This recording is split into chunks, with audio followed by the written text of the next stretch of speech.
자, 2022학년도 수능특강. 이게 주제통합 11번 지문이죠. 주제통합 11에 5번 문제입니다. 추론 적절한 거 찾는 문제인데, 일단 이거 풀 때 좀 열받지 않았니? 나 이거 보고 아직 나도 정답을 확인을 안 했어요. 지금 다 푼 것도 아니고 1번이랑 2번 선지만 이렇게 슬쩍 보고 나서 이렇게 좀 설명을 좀 해볼까? 라고 생각한 상태에서 지금 시작을 하는 건데, 그게 좀 더 좋을 것 같아. 같이 찾아가는 게. 보시면은 일단 나 지문을 참고하여라고 했으니까 나 지문만 띄워놨어요. 근데 이 나 지문이 가 지문에 어디와 연결이 되어 있길래 같이 쓰인 건지는 아셔야 돼요. 가 지문이 뭐였어요? 뉴턴주의 지문이었어요. 그쵸? 뉴턴주의 지문에서 뭐 세 가지 뭐 영역으로 뉴턴주의가 뭐 영향력을 뭐 줬다 이런 이야기가 있잖아요. 그래서 첫째, 둘째, 셋째까지 나왔나? 세 개. 그 중에 두 번째가 과학 영역에서 뭐 전기 이런 막 눈에 안 보이는 것들을 가지고 뭐 이렇게 막 조물락조물락하는 그런 영역에 영향을 주었다. 뭐 이런 뉘앙스의 이야기가 있었는데, 그 두 번째 사항에 해당되는 것을 구체적으로 제시해 놓은 게 이 나 지문이라고 보시면 됩니다. 그래서 일단은 비틀림 저울이라는 것이 뭔지를 알아야 되는데, 이거 읽기 전에 일단 캐번디시랑 프리스틸이라는 사람을 먼저 찾아볼게요. 그리고 나서 이게 1번, 2번 선지랑 3, 4, 5번 선지가 다른 성격인 게 뭐냐면, 여기까지 제가 보고 이야기를 하는 겁니다. 지금부터 이제 보면서 이야기를 할 거예요. 캐번디시랑 프리스틸리는 찾을 수 있잖아, 단어를. 근데 요 3, 4, 5번 같은 경우에는 비틀림 저울의 이 실험 내용에 대한 이야기인 거예요. 그러니까 아마 3, 4, 5번에서 답을 만드는 게 좀 더 어렵겠죠. 그래서 캐번디시 프리스틸리부터 일단 확인해 보자 이겁니다. 프리스틸리 캐번디시 보이는 거 먼저 체크해 봐요. 프리스틸리 여기 있네요. 캐번디시 어디 있죠? 여기 있네요. 그쵸? 자, 보시면 요건 좀 쉬워요. 캐번디시가 측정에 사용한 방법이 있는데, 거기에서 힌트를 얻어 제작되었다고 했는데, 캐번디시는 세상에 알려지지 않았어요. 발표하지 않았기 때문에. 그러니까 힌트도 얻지 못했겠죠. 그쵸? 그리고 2번 프리스틸리가 정전기 현상을 설명하기 위해 제안하였는데, 프리스틸리는 뭐죠? 프리스틸리는 그러니까 어땠건 간에 프리스틸리는 이러한 제안을 하긴 했어요. 정전기력이 뉴턴의 중력 법칙과 마찬가지로 거리의 제곱에 반비례한다. 쿨롱 부분 어디 있죠? 쿨롱 부분 에,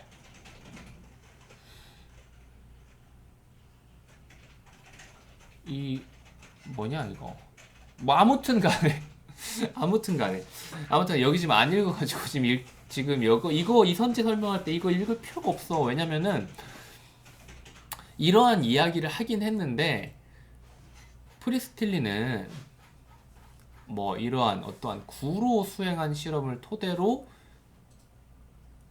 이 결과값 경전기력이 뉴턴의 중력 법칙과 마찬가지로 거리의 제곱에 반비례한다는 제안을 하였는데, 이것을 일반화하거나 정교하지 못했다. 이 제안이라는 것이 비틀림 저울을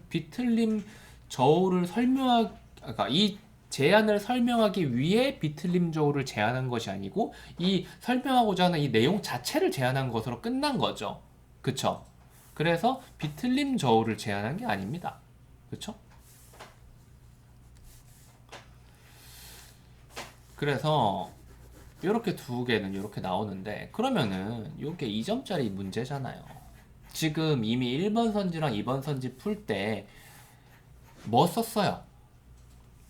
얘가 나와 있는 부분에 바로 앞문단 썼잖아요. 한 문단을 이미 썼다고. 1번, 2번 선지할 때. 그리고 아래 3, 4, 5번 할 때 요 문단 써야겠죠. 두 문단을 쓰는 겁니다. 오케이? 그래서 3, 4, 5번 선지를 딱 보면은 뭐 명주실은 뭐 대전된 공사이에, 그러니까 지금 하나하나가 전부 다 키워드인 거예요. 비틀린 상태를 유지. 금속을 씌운 공에 대전된 전기의 양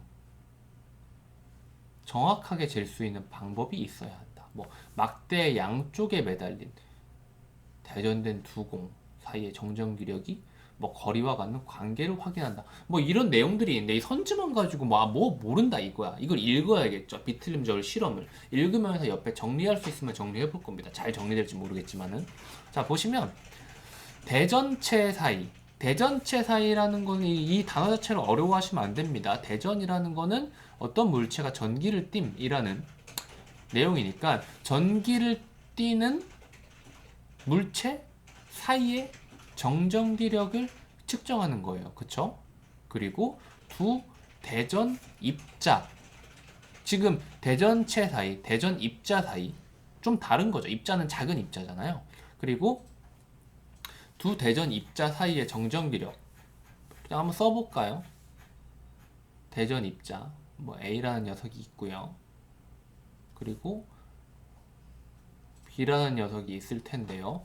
이 사이에 정전기력이 있습니다.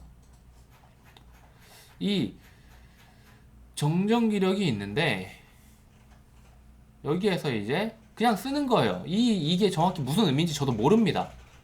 전하량 A가 있고 전하량 B가 있는데 이 정전기력이라는 것 이거 그냥 X라고 칠까요? 그러면은 X는 전하량 A 곱하기 전하량 B래요. 이거 눈으로 보면서 다 하셔야 되는 겁니다. 그리고 두 대전 입자 사이의 거리에 제곱에 반비례한다. X는 반비례 공식이 뭐죠? 비례랑 반비례 이거 어떻게 표현하죠? 그냥 반비례라고 합시다. 이거 뭐 있었는데 그치? X는 반비례 두 대전 입자 사이의 거리의 제곱 A와 B 사이 거리의 공식이 졸라 더러워지네 그치? 그냥 씁시다.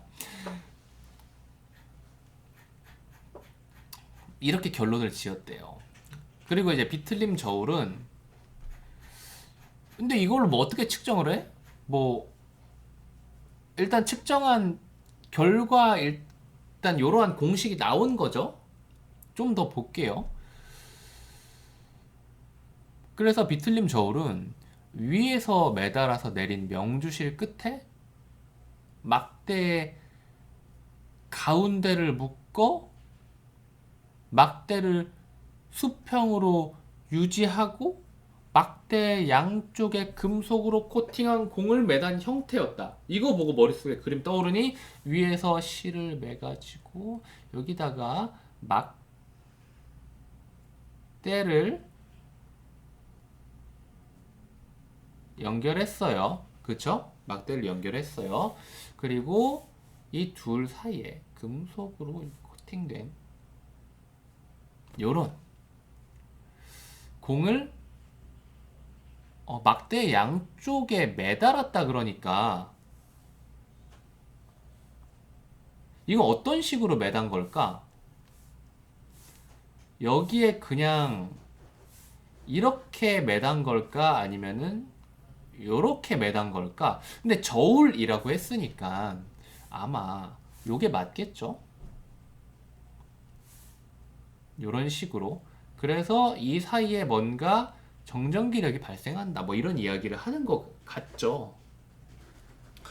그래서 매달린 공 중 하나를 알려진 전하량으로 대전을 시켰대요. 그냥 우리가 알고 있는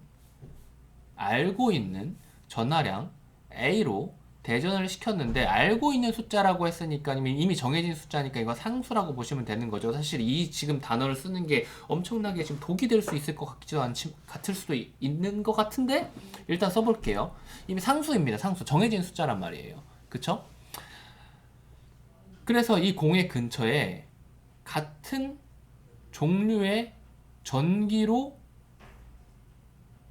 대전된 다른 공을, 그러니까 똑같은 비슷한 A라는 공을 가져가 가지고 이러면은 서로 이렇게 밀쳐낸다 이겁니다. 지금 보이니? 너무 작아 가지고 안 보일 수도 있을 것 같은데 좀 멀리다 갈까요? 똑같이 A라는 공을 가져가 서로 이렇게 밀쳐내게 하면은 막대기도 돌아가고 명주실도 비틀어지겠죠. 그쵸? 그래서 일정한 각도만큼 비틀어지게 했어요. 그러니까 명주실에 어쨌든 간에 비틀어져 있는 것은 다시 풀리려는, 그러니까 실이 비틀어져 있으면 풀리려고 하잖아. 이 비틀림 복원력과 정전기 청력 뭐죠? 청력 밀어내는 힘입니다. 이런 게 기본 단어예요. 기본 단어. 청력, 인력, 청력 아셔야겠죠. 청력. 그러니까 이 A 둘 사이가, 이 녀석 둘이 이걸 뭐라고 해야 되냐? 이걸 C라고 해야 되냐? 이 둘이 밀어내는 힘을 C라고 하고 비틀어진 명주실이 다시 돌아가려는 힘을 D라고 했을 때 C랑 D랑 같아진다는 거예요. 그리고 이 둘이 같아지게 하는 명주실이 틀어진 각도가 있겠죠? 이 둘이 같아진 상태에서 명주실이 틀어진 각도가 있겠죠? 그쵸? 그리고 이걸 바탕으로 C라는 정전기력을 잴 수 있었다. 그리고 뭐 이 두 공의 전하량과 두 공 사이의 거리로부터 쿨롱의 식을 확인할 수 있었다. 이거는 뭘까? 이 두 공의 전하량과 두 공 사이의 거리는 뭘까? 근데 이 전하량이면 이건 이미 알고 있는 거였잖아요. 이건 이미 알고 있었으니까 나머지 한 공의 전하량도 같이 알게 될 수 있었고, 그리고 이 둘 사이의 거리로부터 쿨롱의 식을 확인할 수 있었다고 했는데 정확히 모르겠어요. 그냥 써져 있는 대로 정리를 하니까 이런 겁니다. 그쵸? 근데 어찌됐건 간에 여기에서 우리가 알 수 있는 것은 명주실은 비틀린 상태에서 일정한 각도를 유지한다는 건데, 그쵸? 그렇다면 답은 3번이겠죠.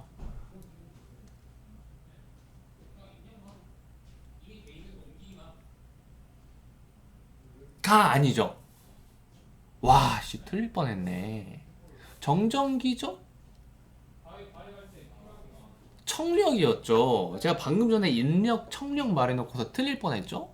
그럼 3번도 틀린 말입니다. 그쵸? 4번. 금속을 씌운 공에 대전된 전기의 양을 정확하게 잴 수 있는 방법이 있어야 된다? 왜 그럴까요? 음? 왜 그럴까요? 당연히 지금 이 실험의 초점은 뭐였어요? 실험의 초점은 이 두 공에 대전된, 뭐라고 해야 되냐? 대전된 전기의 양이 똑같아야 된다고 이야기를 했잖아요. 음? 같은 종류의 전기, 지금 매달린 공 중 하나를 알려진 전하량으로 대전시켰는데 이거랑 똑같은 전기로 대전됐으니까 이 둘은 같겠죠. 그쵸? 단, 이 둘이 똑같다는 걸 확인을 하고 나서 실험을 해야지. 뭔가 변수가 있을 수도 있으니까. 이걸 정확하게 잼으로써 C라는 청력이 생기고 이 녀석이 명주실을 돌리는데 명주실이 돌아갔다가 다시 원위치로 가려다가 멈춘 순간, 그게 뭐죠? 바로 정전기력이라 이거죠. 그만큼을 비틀어지게 만든 힘이 정전기력이라 이거죠. 그렇다면 정확하게 잴 수 있는 방법은 당연히 있어야 되지 않을까요? 그쵸? 5번 선지도 한번 볼까요? 일단 얘를 일단 맞다고 생각을 해보고 5번 선지도 볼까요? 막대 양쪽에 매달린 대전된 두 공 사이의 정전기력에 대해서 지금 이야기를 했나요? 지금? 웃긴 게 뭐냐면 두 공을 가지고 한 게 아니죠? 두 공을 가지고 한 게 아니죠?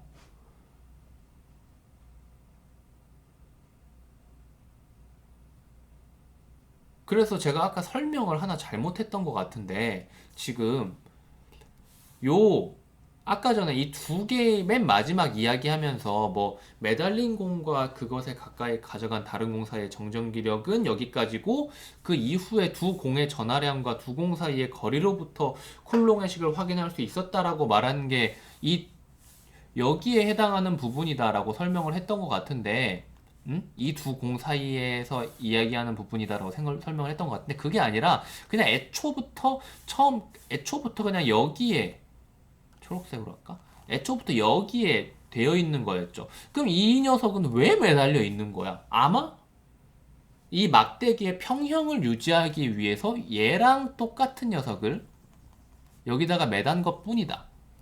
라고 해석이 됩니다. 그렇기 때문에 막대 양쪽에 매달린 대전된 두 공 사이의 정전기력이 아니고 거리도 여기도 나와 있으니까 막대 양쪽에 매달린 대전된 두 공이 아니라 막대 한쪽에 매달린 대전된 공과 그 공과 같은 전기로 대전된 다른 하나의 공을 가져와 설명한 거니까 이 둘 사이의 관계를 이야기를 하는 거죠. 막대 양쪽에 매달린 대전된 두 공이 틀렸습니다. 그렇다면 당연히 4번인데 4번은 정확하게 나오진 않았죠. 하지만 이 실험에서 같은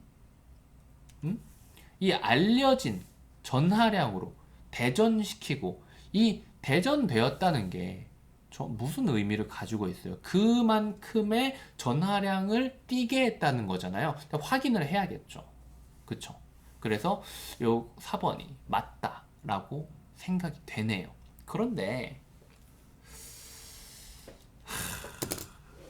역시 수특이라는 생각이 들죠. 수능에서는 이런 문제가 나오기가 힘듭니다. 애초에 이러한 2점짜리 추론 문제인데 두 문단에서 내용일치 성격과 추론 성격을 다 섞어 놓은 선지를 가지고 이거 그러니까 정석적인 것을 많이 꼬고 꼬아 놓은 거예요. 그래서 이런 식의 문제는 사실 선호하는 문제가 아닙니다. 실제로 제가 아무리 깔끔하게 이 설명을 정리해가지고 설명을 해준다고 하더라도 여러분들 시험 때 들어가면은 이것만큼도 생각할 수 있을지도 몰라요.